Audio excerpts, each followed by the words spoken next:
Hello everyone, welcome to my channel. My name is Keely Merriam, and today I'm going to be doing a collective book haul of all of the books that I've collected for this year, so from January up until the end of May. And most of these books are primarily fantasy because that's the genre that I tend to read. However, some books are also in like the literary fiction, historical fiction genre because I've kind of been branching out into that a little bit more lately. So I'm first going to start with the books that I collected at the start of the year. So these are books that I purchased like in January. This is a series that I've really been wanting to read for a really long time. And it's quite a popular series in fantasy, at least. If you don't read fantasy, you might not be as familiar with it, but this is the Stormlight Archive series. I got the first 3 books in the series.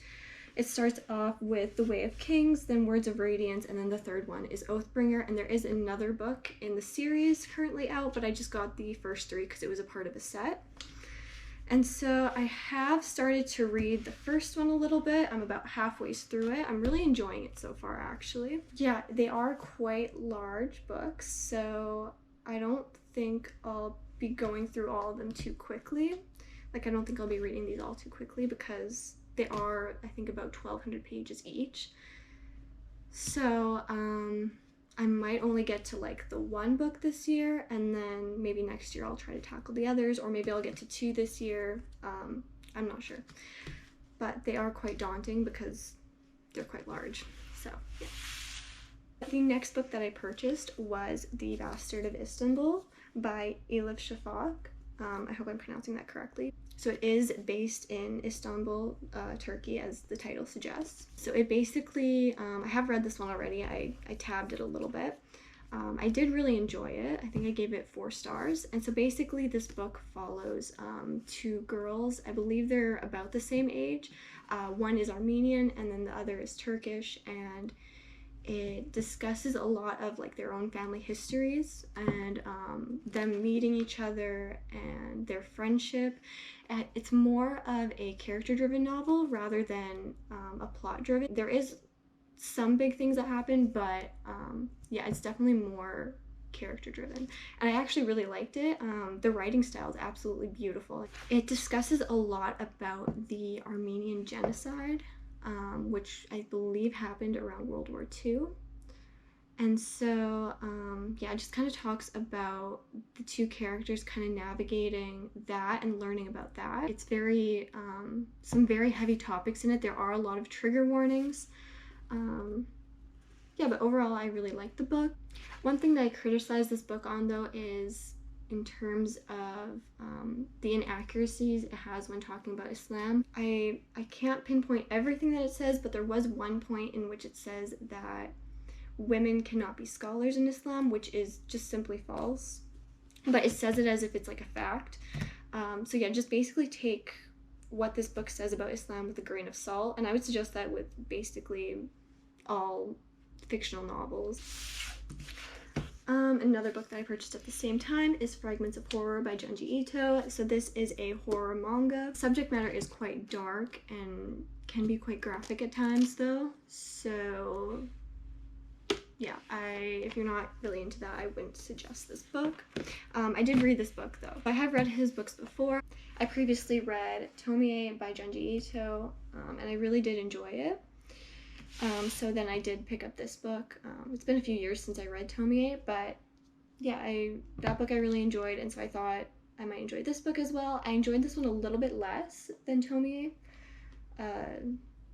This one is basically just like a collection of short stories. So there were some short stories in this that I really did like, and there were some that I didn't really enjoy. They were maybe just not really for me, not really my taste. They were a little bit like too on the graphic side, a little bit too much for me. So yeah, I think I gave Fragments of Horror 4 stars because I did overall enjoy it, but then there was obviously just some stories that didn't really work for me. And so that kind of bumped it down like from 5 to a 4 star. Now, on to the books that I have recently purchased, I would say like in the last month or so. I have 4 here. The first one is quite popular right now. It's called The Lonely Castle in the Mirror, and it is a YA novel by a Japanese American woman. This book is very influenced by Japanese like lore and like mythology. I haven't read this one yet. I plan to read it soon. But basically, what I gather from this book is that there are these students in high school, and I don't think they know each other, but basically they're kind of struggling. They're all kind of like struggling in school, I think, with like bullying and stuff like that. So they somehow transport to like a castle from like a mirror. I'm not quite sure how that works, but yeah, and I think there is also something about like a wolf. From what I've heard, if they don't leave the castle every day by like a certain time, this wolf will come and eat them. So that's like a big threat. I'm not too sure about much else about this book, but I've heard really good things about it, and I think I will enjoy it. The next book is The Beekeeper of Aleppo, and so this is about refugees making their way from Syria, I believe, to England. From what I know, the wife is blind. This couple, they lost their son. So yeah, obviously going to be a very heartbreaking book. I think I'm going to read this one next. I have high hopes for it. I think it's going to be really good. I think I've read somewhere that the author actually has like some experience with refugees. I believe she is the daughter of refugees from Cyprus, I think. I'm pretty sure her family came from Cyprus. So she has experience with that, so I think that's really going to help the writing of this book because she does have experience with that. And I believe she's also done work with other refugees from other places, like as an actual career. And the next book is Salt Houses.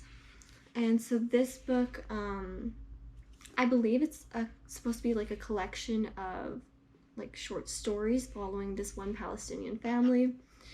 And I think it just follows multiple generations. I did read like an excerpt of it, like I read like a page of it off of Amazon before purchasing it. And it does sound like the writing is really beautiful, so I'm very excited about that. I think this is going to be a really good book. Again, I think this one is going to be another very heartbreaking book, but yeah, I'm excited to read it. So I also got the Poppy War. So this book is the first book of a trilogy. It's very popular. From what I gather, this book follows a teenager, but it isn't YA at all because it has very dark themes. I'm pretty sure it's based on the Second Sino-Japanese War, I believe it's called. And so there is a lot of discussion about like genocide and stuff like that. So it's very heavy, very dark. If I liked the first book, I think I'm gonna pick up the other two in the series as well. So the last three books that I have to talk about are Islamic books. These are books that I purchased just before Ramadan. And so, yeah, some of these books I've read. Two of them I've actually read. One of them I've partly read. The first book here on top is called The Divine Reality. I have started it, but I haven't finished it. I think I kind of have to be like in the right headspace to read this. It's quite heavy, it's quite dense.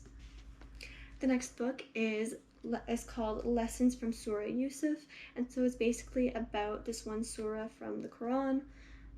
It kind of just goes through like line by line the meaning of each one, and it goes pretty in depth. I like how it also discusses different opinions about certain things, just like minor things that there are differences in opinion on between scholars. So the next book is called Reclaim Your Heart. It's a very popular Islamic book. Whenever you look up Islamic book recommendations, this is usually one of the first ones that comes up. And it's popular for very good reasons. I really did enjoy it. It's about 200 pages in length, so fairly short.